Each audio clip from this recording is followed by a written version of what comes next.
call on this the Cabinet Office to reply. Thank you, Mr. Speaker, and I thank the Honourable Member for his question. The Isle of Man Ukraine Family Scheme launched on the 7th of March and was followed by the Ukraine Sponsorship Scheme, which launched on the 18th of March 2022. Since their launch, the Isle of Man Immigration Service records indicate that 14 Ukrainian children aged between the ages of 5 and 16 have been granted leave to travel to the island. Questions, Thank you, Mr. Speaker. Thank you for that information. It's very useful and it's very encouraging.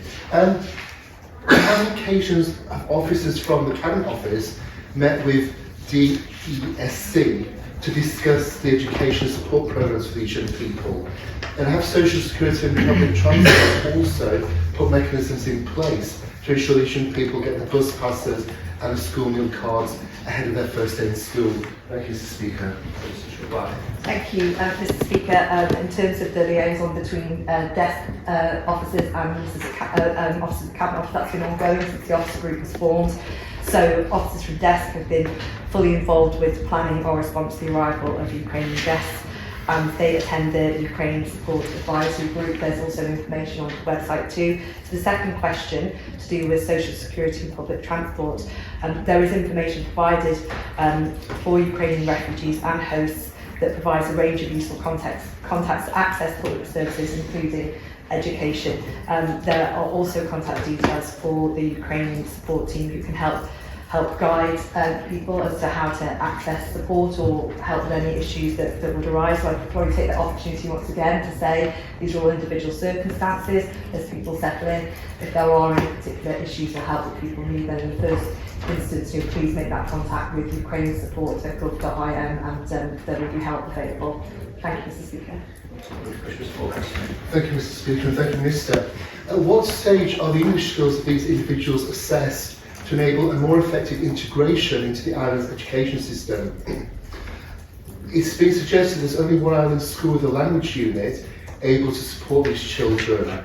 How many of the current students, the 14, are actually in full-time education at the moment? Have they all been able to go into full-time education into our school system? Thank you, Mr. Speaker.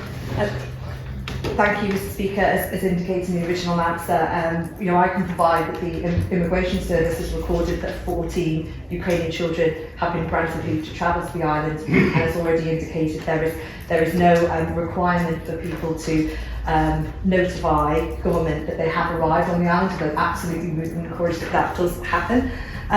In terms of the English skills and language unit, and that's quite a detailed question, and it may be best to put that to the Minister for Education, Sports and Culture. If it's helpful though, I can find out sort of that information right to members, but I would probably emphasise again this will probably be dealt with on a more sort of one-to-one basis, rather than having dedicated language units in each school. Thank you. Some questions to Thomas. Okay. If the Minister does choose to inquire of desk as the right members, I suppose the very simple question is, does catchment area policy apply, or are there some primary schools and secondary schools that are better able to deal with our Ukrainian guests and are being reappointed to those primary and secondary schools? Thank you, Speaker. Obviously, I don't have that information here. I imagine it would be something that would be absolutely under consideration of desk officers, and hopefully that would be sufficient for us. Thank you. Thank you, Mr. Speaker. I think it's really important that we actually get this right in terms of ensuring children have the opportunity to go to school. I'm aware of a situation already where home learning is actively being used, and we know from our previous experience with the lockdowns that once a child is in that environment, it has a major impact on them individually, but also their wider families. Can the Minister please provide the reassurance that we need that this will be looked at, and the ideal situation is to get these students into schools and into the normal social environment that they enjoy? Thank you, Mr. Speaker. Thank you, Mr. Speaker. I actually didn't catch part of that. Was that about home learning? Yeah. Okay. Well, first of all, I agree. With the honourable questioner's final point that you made there. It is really important to get people into schools and have that experience normalised. I'm not aware that there is any particular dedicated home learning provision for Ukrainian children. What I would say is that It's been the policy decision of the government to provide access to education. There is not therefore going to be sort of, once somebody is taking advantage of that system, in the system, I don't think there's going to be a major differentiation between that which is offered to Ukrainian children and that which is offered to children that are here on the Isle of Man, but I'm happy to try and provide any further clarification. I'll take the honourable questions for you. Thank you, Mr. Speaker. Question 9, call the Honourable Member for West London, Mr. Moorhouse.